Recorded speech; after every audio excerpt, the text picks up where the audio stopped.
বিদ্যে বোঝায় বাবু মশাই চড়ি শখের বোটে।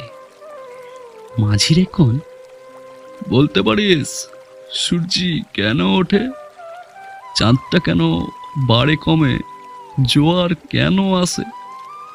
বৃদ্ধ মাঝি অবাক হয়ে ফেল ফেলিয়ে হাসে।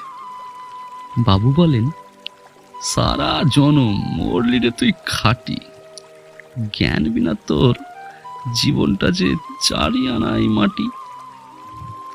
খানিক বাদে কহেন বাবু, বলতো দেখি ভেবে, নদীর ধারা কেমনে আসে পাহাড় হতে নেবে? বলতো কেন লবণ পোড়া সাগর ভরা পানি? মাঝি সে কয়, আরে মশাই অত কি আর জানি। বাবু বলেন,